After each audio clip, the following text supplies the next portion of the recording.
Voina Mizo Hnam Inkhawmpui min ron man pui tu mun sang atanga local zong te Israel te pathian kan lalpa Krista iswaming in chibai kan vupuk vek chewa mun la tak tak atangin Aizawl kho chung pi alam te po local kanom ti kan han hria alom mom kan ti tak mek mewa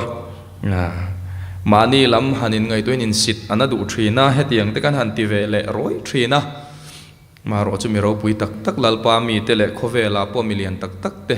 kan local khom thina amak kan ti ya ro pui kan ti pathian nen alom thu kan soi tak mek mewa ni nang mani wangin chuan kan han hriat thei mai te mun tle ma han la zual deuh te po han introduce ve reng te po tha kan han ti a Tripura Agartala tangin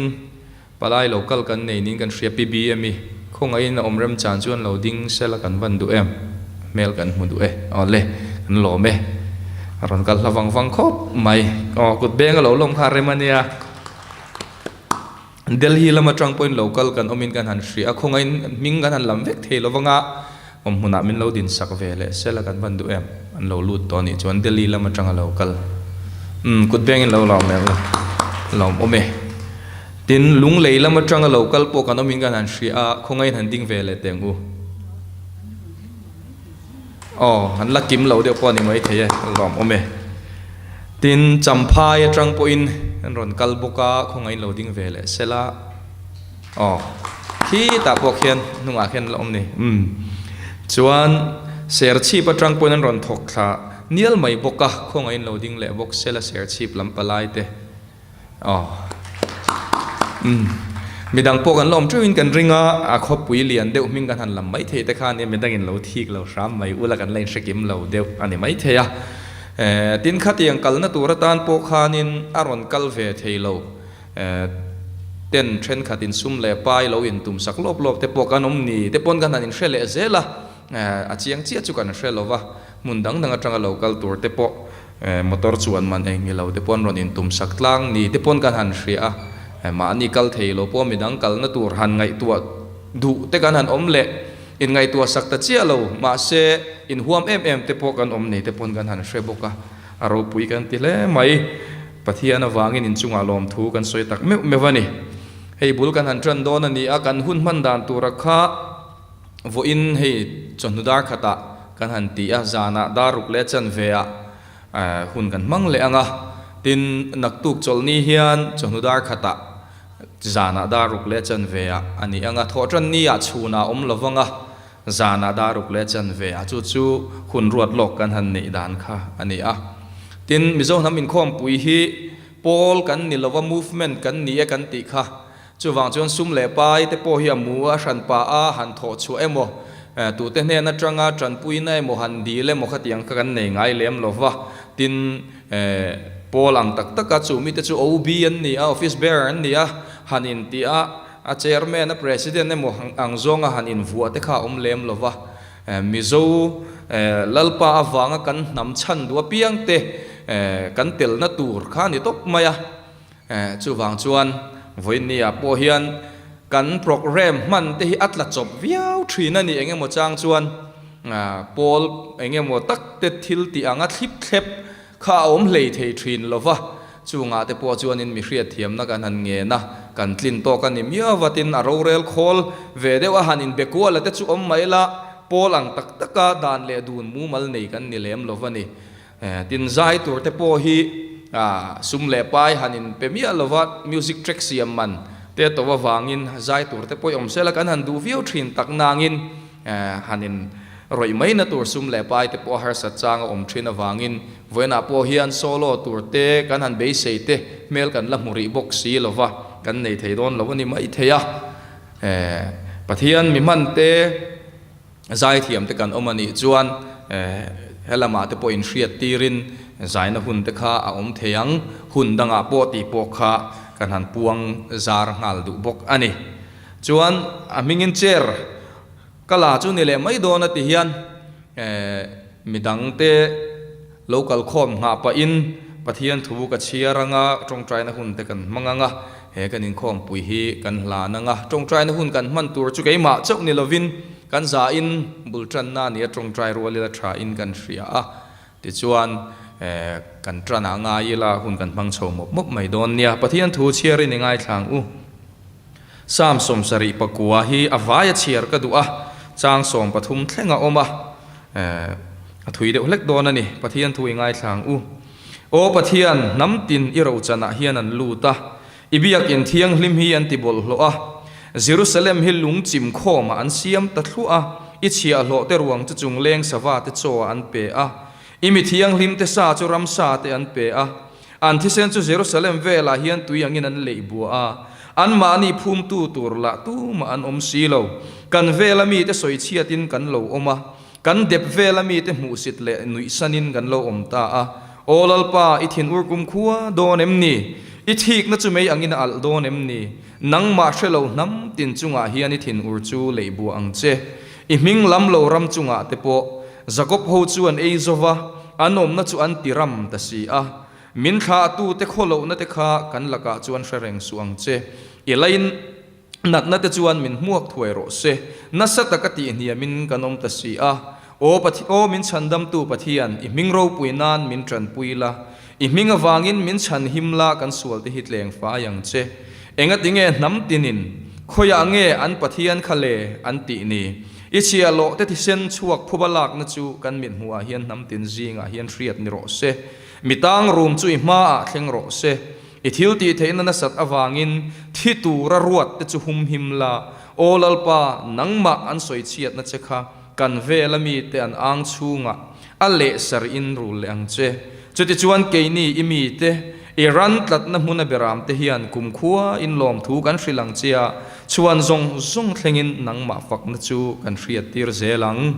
lalpana thu kan zatan mal min som sakro se amen kan sain kan trong trai rualanga kan Inkhawmpui hun man tur te pathian hena kan hlan anga hei helai muna lo ding thin te po hi miro pui kan lova miro pui kan lo satli ani lova kan nep tlang me ma kan chan chin chui tlak po kan nei lova chung le kwa te buai na sang te har sat na sang te kan tok ve renga lai kan lo din ta ka wang hian ngai thatu te ain kan chang sanga kan ro pui bik ti na po ni bok lova lalpana to rota ahman te kan ni maya ham tuina ham dan na ron aw ve mai thin kan ni chu wang chon trong trai pui kan ngai tak zeta tin rorel tua in ngai tam tak ten min lo buk ve reng mai boka kanin chei dan ringot mai te kan thu ni lo khel tok te po ani ve fo thri na pon lama tanga min lo be na le min lo do na te lalpa awangin me na thak thei viau thrin ma ila kanin chung khur ngei thlengin min lu chil chang om thrin ani ti te po min hriat pui turin kan han du chewa chuwang chuan he thil lalpa hriak thi mun le kan ram le kan nam chan na tur ani si awangin lau le khur chungin kan loading chuak thina ni ti himin hriat pui ula voina po hian khongai takin min trong trai pui rutin kan han ngen bok chewni ti chuan kan trong trai rualanga kan trong trai zwa helai mun atang hian top na ke man karon siam nga chu kan amen rual mai don ni kan zai ni trong trai rualamu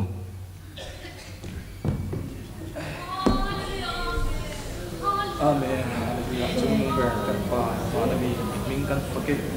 lom thu kan hrin se lalpa na nei chak na nei ma ni maya ek ma hi lalpa bel ruwa ka ni siam le ta amen hallelujah lalpa winia odian eng ma kan ni lo na te kan chak lo na te hai da ni le ka lalpa thil te thei lo te kan ni sia ko la na ni khomai takin boi ni alian lalpa i ming lam thei tu ramin buat se sa khomai he mun song hi tharau thiang lemin khat ma he Mizo Hnam in lalpa i ming kan liau ko na ne min soi che tu da min soi chia to na song te lia kwa i ming ro pui chu lalpa choi mo ya lom ne nam tin zinga lalpa choi mo ya he nam awa le lom the na tu ra sa ni toi ni kan tin ti be thang lao le kur chu lalpa i ma kan lo pe lu na oh hallelujah amen nang ni pumit lalpa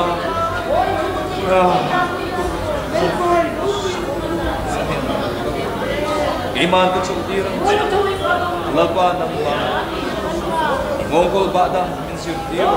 chun kan kung ay takin lalpa culture zong tepo lalpa ang tulong ay tuwa zong lain mo na umpating tahiyan lalpa ay kan na itsun Yesu ningkan lam le may doon di thay kan na ito pa o kan sumuwa po real feel kayo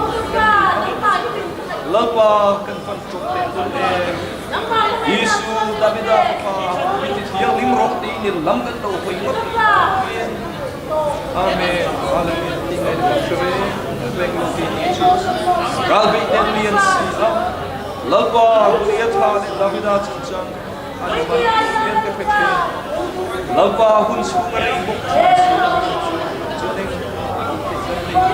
engchen nge moy na engchen nge iliki kusi lalpa kung ay takit lalpa nang masya lo nang kachunga so lalpa sentir ko kusa henam hichani ko kan bandu kan take ten lips malalpa kanunta kung ay nangyayari lalpa kanunta amen iro ko yung figure chuming lalpa ilang galo ko yung magan nilo ka chuming ilang amen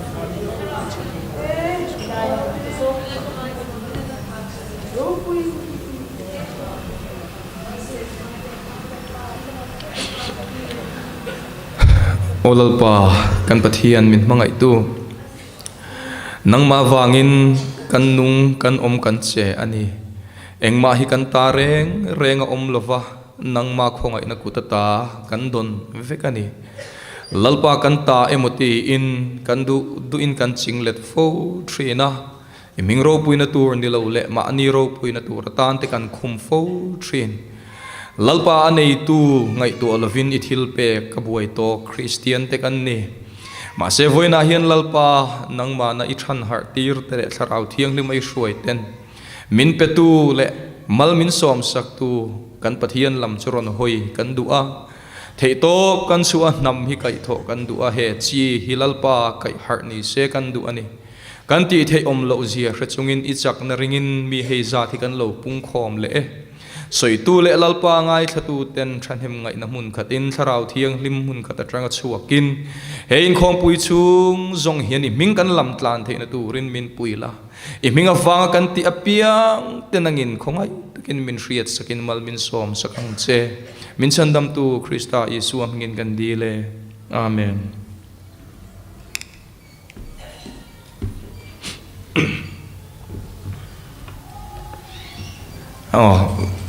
an soitran mol mai langin local zel tura ngai la kan ram kan hnam chan tura voin nia lo pen chuak te ro pui katile mayami mal tak po in MNF hun lai atanga ral ramalo ram mu ve to te he hnam awanga no chu lo to ka mitam takte lo tlan chiat pui dor to te mel te voina kan han mu ani a ro pui kan tele maya ke ni no pongin in nung kan ron zui ve mai chawani he ram he nam hian chan amamo ozia kan ron thethar ve ati hian kan ron trang ve ani kan phak to kin kan nu le pa kan pi le pu te in hun le in tha in lo seng nem to mani ti kan thria a ro pui kan ti le mai amaro chu chung zong chu voina hian a hlotlin na mel kan la musi lova thang thar te nen mi masa lalpa shuai na donga he ram he nam chan na tura thei top lo chua tu to zong te nen shui khat vuanin he nam mangaya piang te chuan kan pathian ming lamin kan pathian awangin ram le nam chan turin ke kan pen alo hun ta le ani ni china sam ziak kan han chia khan kan chung chang hi alang ni hian ka ria a กันเวลามีกันปะเทียนมิงลำเวโลตูเตเฮียนคงเอ็นปะเทียนจูอมตากเลติดลุกเฮียนมินทีระเกยมานี่เบรเฮียนกันปะเทียนมิงกันติดเชเบระเกยมานี่เบรเฮียนกันปะเทียนมิงกันติเลียวตั้มเบระจูวางจวนน้ำดังเตเฮียนกันปะเทียนฮีเกยมานี่อวางินอันมุตุยตั้งโลโจตานี่เตปอเฮียนเรียตันนี่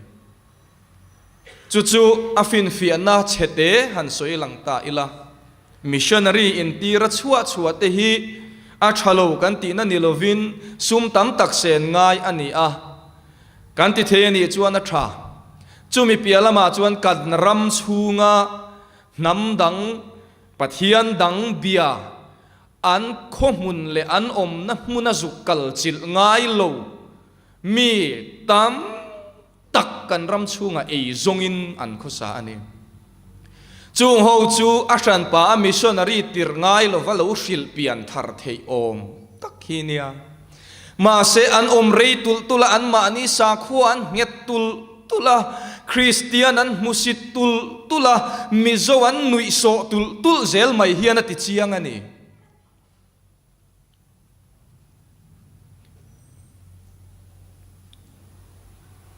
มานี่ลูกอาเตปอีดอันมัง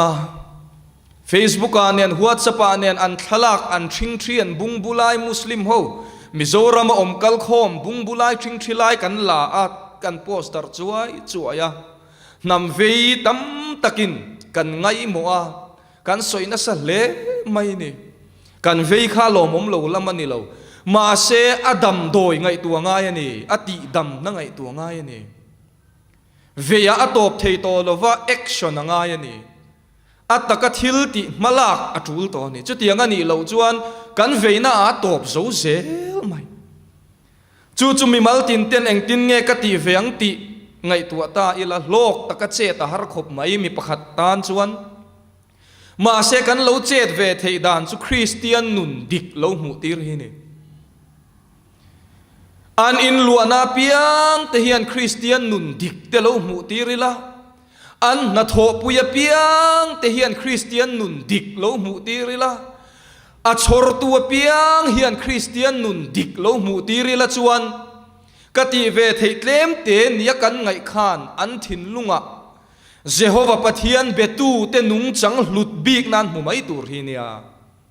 ชิลปงไงลวินมินอดไม่ตูระเนี่ยมาเสวอยนาจวนมินอดโลไม่นี่ลวินมินนุยโซนี่กันนุ่งละมามินนุยนี่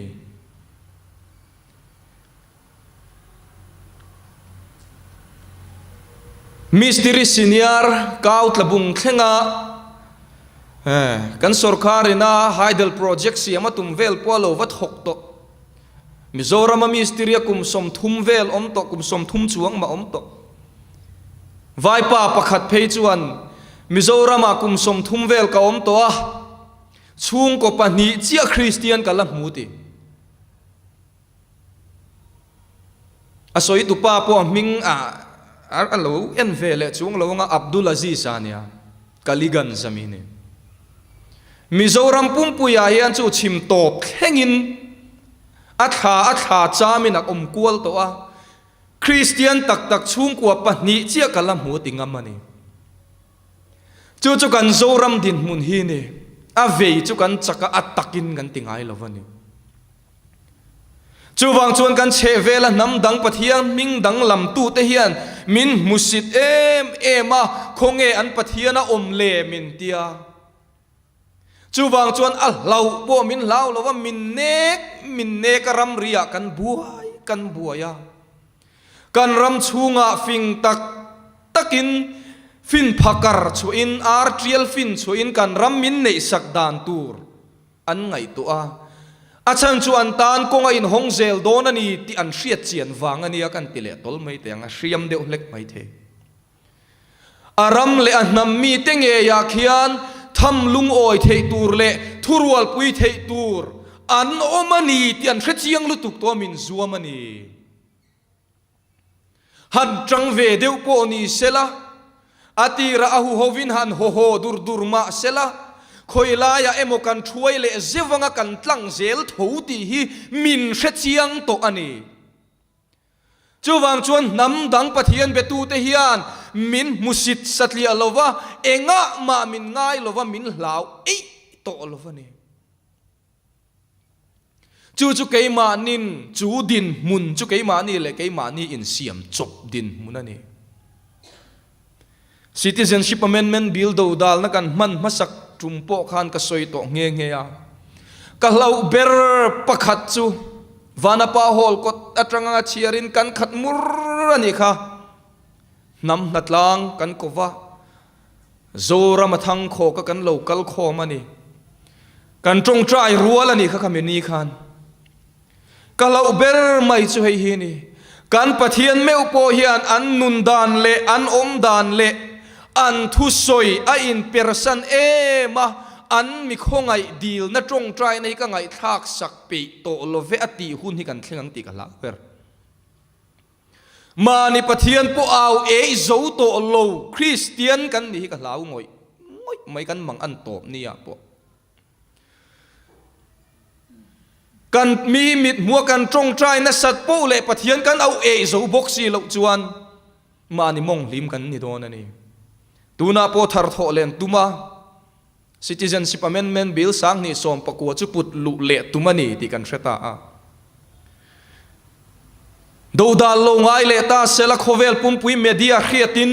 han thing thin trong trai rual le ta mur mai la pas tho ta mai si sela wa za thak do nem tro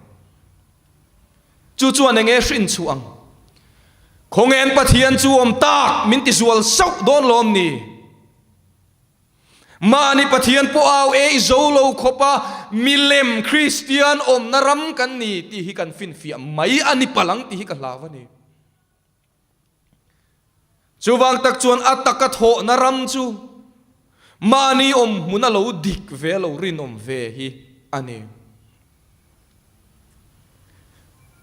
min eiruna se ema kan chung ril angeta kan chung ril tuna hian min rok me kani min thurual pui thei to kan zinga an lo om zela kan ram hi tuna hian kan hriat lo lama kan chan hiau reng mai ni he wangchia po kan soi fo thin ke ni azirmi po ni lo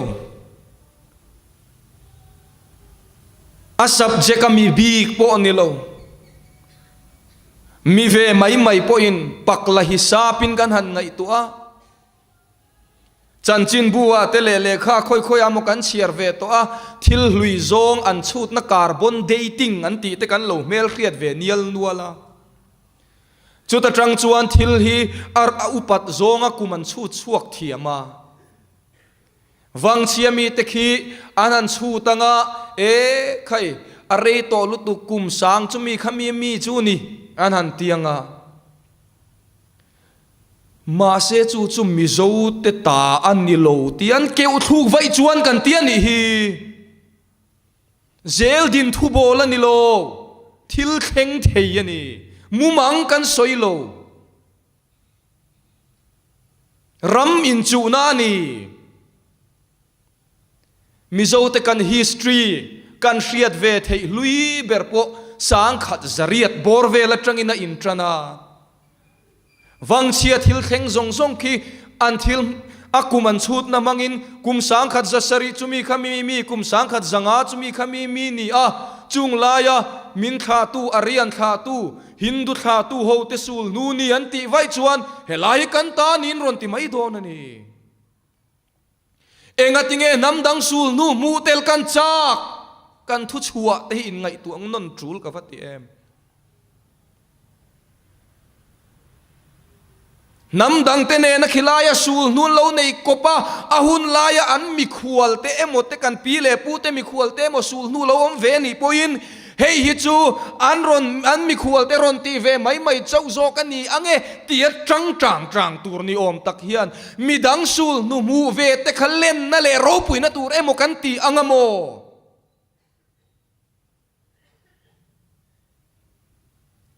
kan ram kan shal zel ani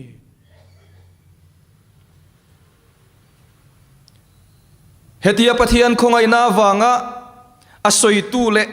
atlang au tu te zinga han tel ve ta ka chuan in sitana dua ni china thuma ka soi ang khan min kher neu neu tu te min lo chin chi big ten lo om lo the to lova zam chang te in sit chang te khom ti chang te oma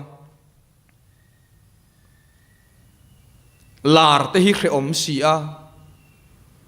kan she ro pui sia fiam thu in chang phe chuan mai kor vua thei sela thu soi la hian te kan tia ma se nizan masa khan kalen na news an lo chu a vai news chuta ka thil mu chuan keima khamin challenge khop maya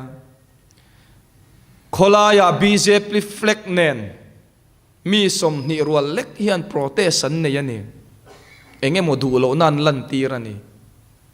an han zak lo em khopa an ma ni chan vo le dignan hriat kha chu bjp ming khan som ni lek si kha an awrual that an han uar em khop mel ka muwa o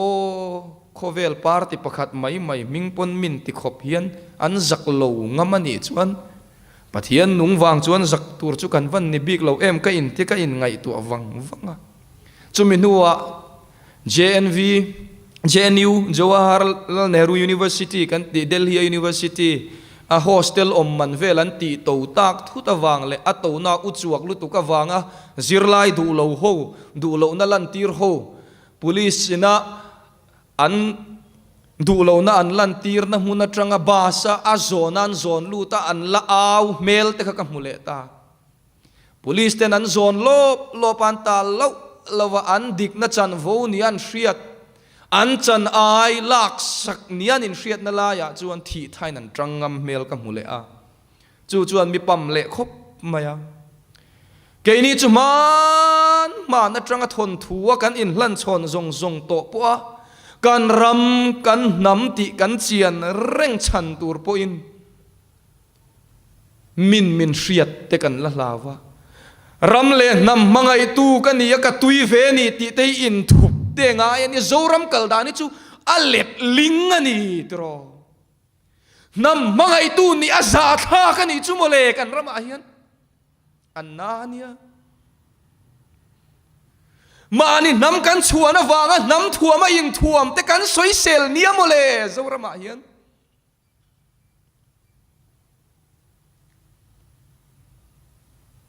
kan ril ru ya piang sual zo ni hian ka ria kai chu nam dangin moyan lo tia kan nam thuam te ni lia pa ten ron siama sili para ten ron siama mi hian sumdo namin mansakan tuman be vakani anei tu te hian chuang takin kan pholang ve tur nia hian ka lo nga ya ma se za thak nia biak ina hak te hi min en shrik lat nia kan ril rungai tu ana ya piang suala ni kan nam thuam te hi khoi muna poi harengang u kan ti chu ni bik love ma se mina hani poin he namma aril ru zong alung o ema wanga chuang taka hangamani chuan khoya polo ha ang miang chung te chu ka ril ru a hian atlan zot maya BJP fleck a in tuam chunga theipato pa an aw ngamani chuan voina tung chowa kalau kalvea minung pakhat kalau ni ve theina tura lalpan atirte akalo pian chu avena tura tana mi pek nam awang hian kazak bik turem niang za chu soilo ka chuang turang don lom ni chu te chu voina hian ka in zot na sakhop mai karil ruat lan zut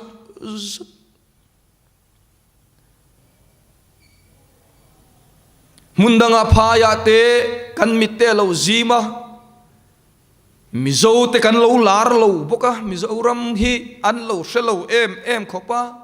tlema zu khen thak thui deuh chuan Chinese samote min ti mai maya Japanese samote min ti mai maya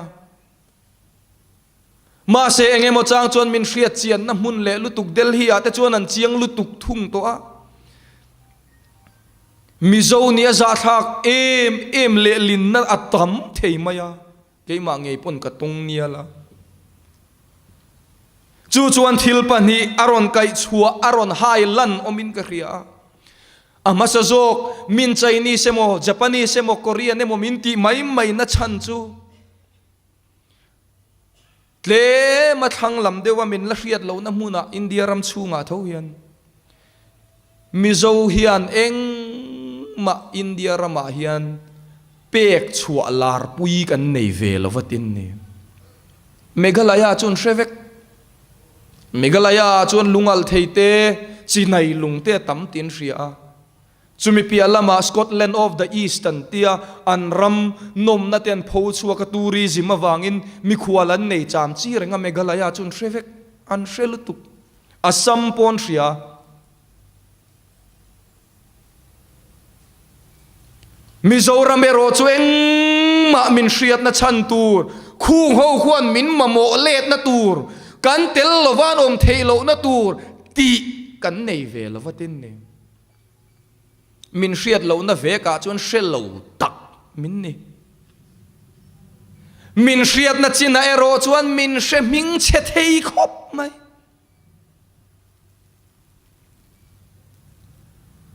engtin min vati ni lo ma sela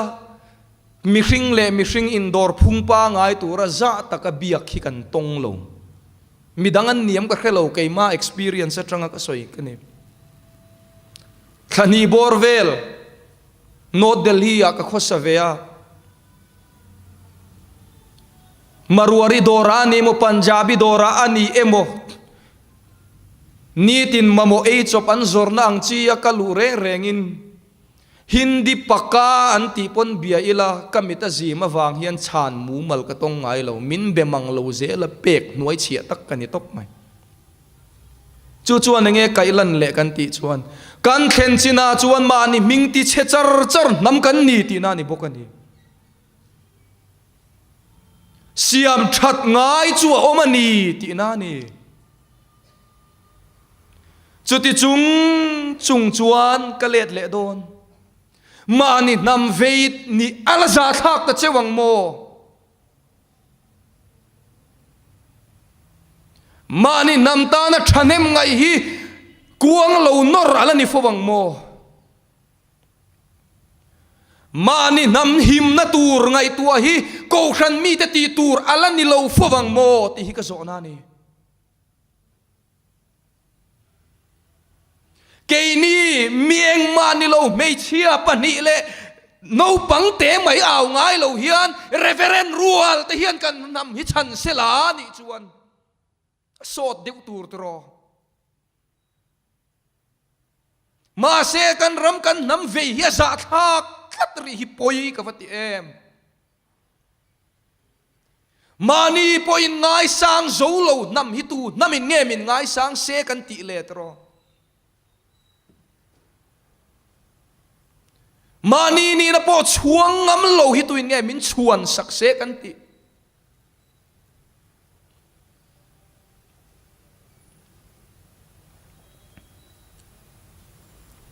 kan ril ru zawa kan in thak zung the mi zo te chu mi po kan pom dam zung theya nam dang po kan tia a tha lom ni e dikalom kan in siam rem chak kho mai Ma se mani nam ni na bo thak le shal thaka midang nam dang ti dan nam dang dan ngai san mai hi thil di kani hau lawang trong chung chang te po WhatsApp te adika type sham ti te adika man sham ti te kan soi tam khop maya tin Mizo trong hi trong ral tur ral mai tur anti te zinga tel veni ti te pokanin thon kual na sakho maya karil ruwa ve fo thina thu kan han soi po hian sap trong thumal tel lawa soi sham mi thei top chu ka chuan ka tum thina ma se avan har to tak em kan loin pol sop rei to lutuka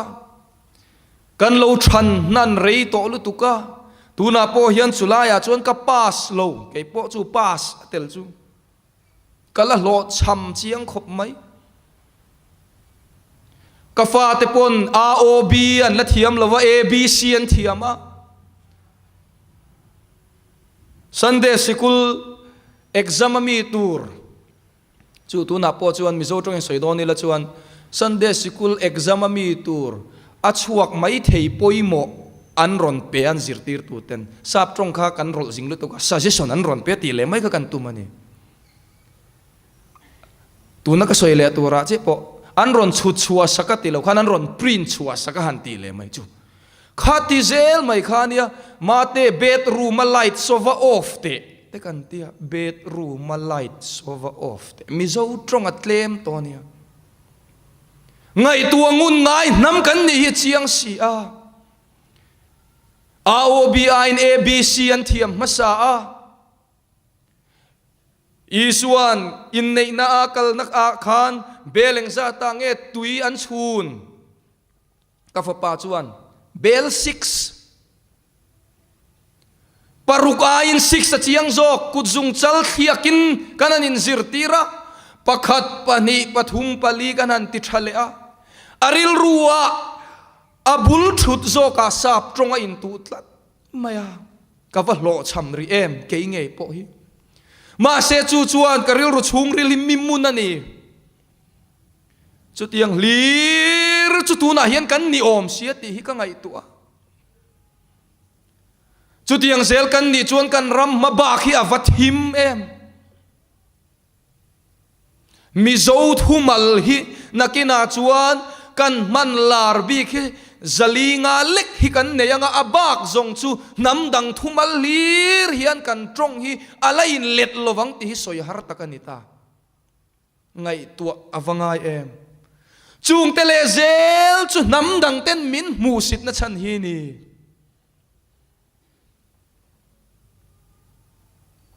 vai ho po khuan in sap trong hi chun mangpol na sakhop maya amai ro chuan mani nam trong an thei ngil ngai mialo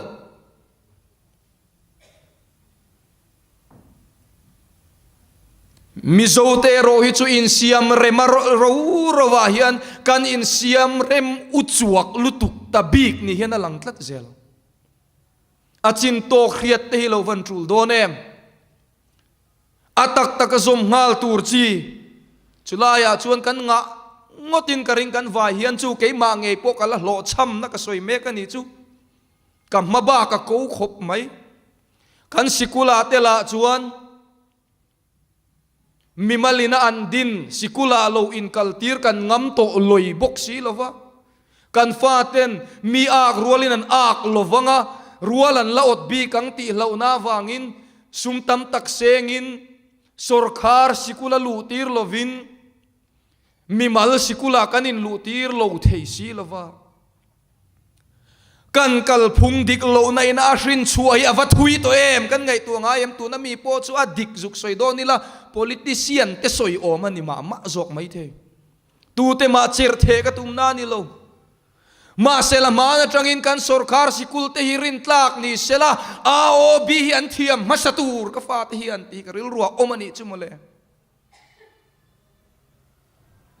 zirtir tu local tel ve kanom ka ring voina po hian alangai khatura te po kanom ka ring soile tol mai don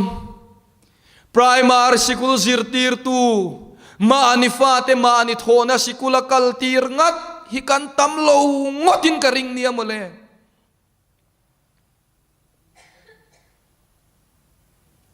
inti na tumnan ka soilo voina hian in ngai tua haratran kan lak theina na ni kan soi ni kan nam aral thu me chung chu bultran thaturin chung kan soi zong zonga chuan tran anga ye ti thei ka nei silo ti liam mai lo hian ka ti thei na mun na ti ve ngutin kan in so mani e lai autonomous district council chunga na ka tho lain CEM an nei thara an CEM nei thar thu chuaka chuan Lai Autonomous District Council chunga Sorkar lekha kalvel renga department sang kara in thon kual na emo mipuin sorkar ne na lekhan ron thon emo po ni se lai trong zel turani ani lo chuan sap trong ante churingot po chuan chou namin va pete lule ka ngai tua thin kan fa te zinga chiar kop thiam lo deuh kan nem ka soi hi voina mi hi ani tin nunam man thei chi lir soi kan tumani chiar kop thiam lo deuh te science subject thiam lo deuh te chak lo bi kan nem kan nei mai thei ni thiam hi har tak turani ma ni tronga in zir ti rom hek lo mole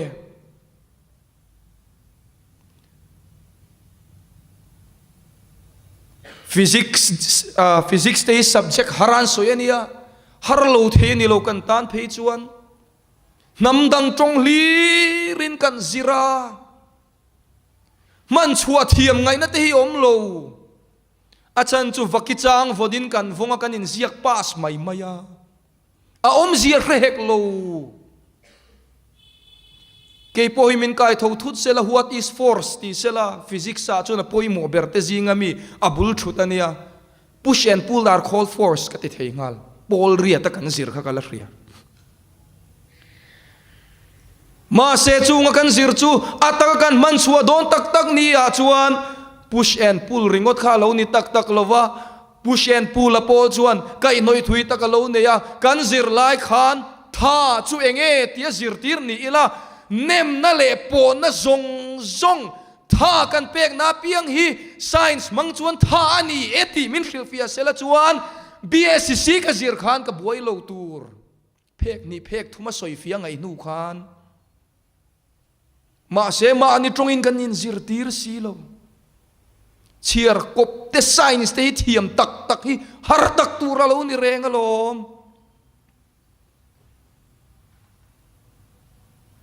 trong thiam te kan ti sap trong a thiam te kan ti ma ni trong a let ling thiam lo trong dang a thiam tak thei mi lo nia chu wang chuan alom voina kan nau te distinction a pa suak tam tak te hian thil kheng to chung chang an soin chiti chuan a om anga anti zel kheng to na kheng turangin anga min ti khum tak hi ma ni trong thiam masalawin trong dang an thiam masa tin alom chung zong a chuan ke ve mai hian enge kaloti ve theyang kan ram kan nam mangai si hian ti in om mai na hun ani lo ka ti theyatam ina ma ni trong zir ti ringot po hi kan na atlinga chuchuram le nam chan na ni kan kal phung hi ka tidang lam phalowang mimal sikula in kaltira sap tronga lekha in zirtira hi Mizo tronga thak tu kan i theilovang kati thei ero chu in lama Mizo trong thiam tir hi ni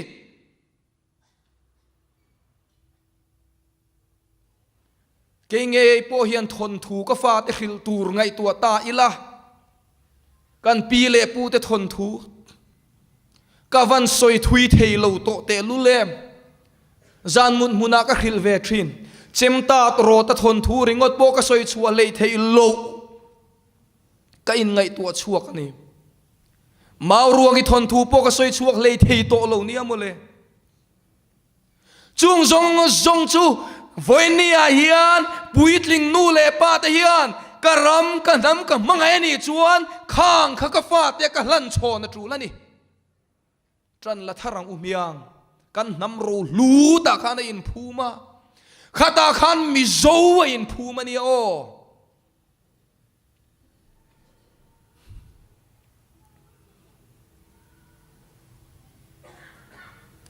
fere san shelawan tam to anti kha khin kan trong kam sang kan hriat tur om ni si kan hriat lo avatam ta em sakhi thing chung lon soi fia theilo te kan vatam to om em chung zong chu kei pon ka revek ka tilama ni lo amai ro chu khang kan nam thon thu te kha in shrilila alo tel sel nia mole thon thu te hi nam chan na lo ni reng nia ka fa te pon phone an en lo bik lo ati lei thei lo khovel changkan na ne na nia en hun chun nei na me mai ma se phone ringot ena thon thu ke mani chan chin po khril man lo hi afu don lovania ke no pangte pon kanu le kapa kapi le kapu ten zan mu donan thon thu min shil khani voina ka ril rula bet het ber chu ka chiar ain mo phurna kan ne ye kan ram kan nam chan tur hian mani mun thewa kan tiani chu kan lo lam chia rei to e maya chu wang chuan kan che vel nam om te hian min musita min nui so ta an pathian chu khoyang e om tak le min ti a zak map lovin kan ram min chu puya law mia lovin kan shriat lo theyang ber turin thurual pui tur an nei zel si awangin kan rami an rok meka chuta chuan nang le ke hian ti ve tur kan nei e lalpa minglam chungin lalpa namin pek sa hi ingai sangang u ingai luang u kasoi fotrin thangkura drama pakhata khan kan zonun kan Mizo ril ruput mangti chian deuna om kha thangkura khan o sa pakalo piang lo chu ka va in chir tak ati khamo chu zo ram ril ru pian zia ani sa palo piang lo poiti nam Mizo ni khre nam kan ni ma se eng tin na eng ti point khoveli kum makta duai chuang point herin dam reng ma ila Mizo ba khi kan don chuang silo mani le mani in pom ahunta mani le mani in pom ahun tak zetta in ngai sa na hunta kan nam hi ka chuan ahun veta chuwang chuan ko shan mi tenge hian nam hi mangai ro se ko shan rong bol tu tenge po hian nam hi mangai ngam ve to ro se sorkhar million mi ro pui tenge hian nam hi mangai ngam ro se kei kani in ti thu le la thiam tenge te hian kan nam hi chuang ngam ve to ro se ak zat ni nuai lam ke ni hoti mai maya hian da reng to su se nam mangai tur hian million te u kan ngen cheu kan som cheu mi thil ti thei te u mi chal lang te u lo chuak ro u ke ni thibe lo thuai chuan om zia ne yang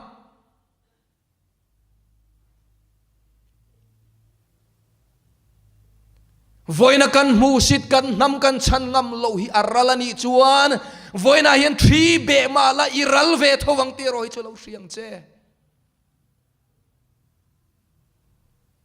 Mizo aral rualin voina hian karal donani ti in man phaturin million le mi thil ti thei te pokan somani keini mi a te kan au ngai lo hian mi fing te u lo pen chuak ro le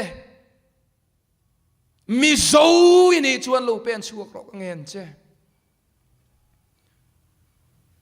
nam dang ten lal an lalpa an pathian khoyang e minti mek lai hian ngoi rangin kan thuang mo kan pathian chu kan nena oma amit no te angin min vonga kan ram min chu pui tu te le kan poi khoi tu te chunga chuan kan pathian thin urna thleng thrina nam lawom kan ni kan ti theina turin lo pen chuak ro lalpa mingin kan som che ni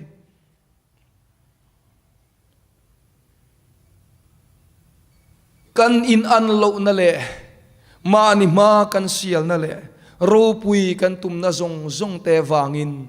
kan ram kan nam aboral mek ani e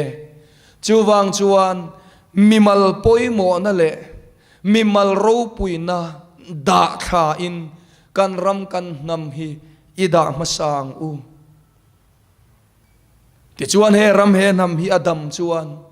nang kei kan tu le kan fa te zel thengin Mizo hi lalpa awangin a om renganga lalpa ming chuan na kan ni reng thei don chawani lalpa mingin kan in som tak mewani kan dep vela mi te musit le nui sanin kan olo om ta a kan ti sual to te wangin lalpa thin ur na kan nek bodona chuwang chuan lalpa ne na zangai na dilin kan nun dan simin thitu ra shuai te chulalpa chan himro ti in sam ziak tu na aw ang hian aw ila athinur na chukan chunga ni to lova a minglam lo tu nam te chunga lei buak zok theina turin kan pathian lungoi na turin kan nun dan te siam tra in heram he nam tan hian ipen zelang uti in lalpa mingin kan in some lalpa na thukan zatan malmin som sakro se amen.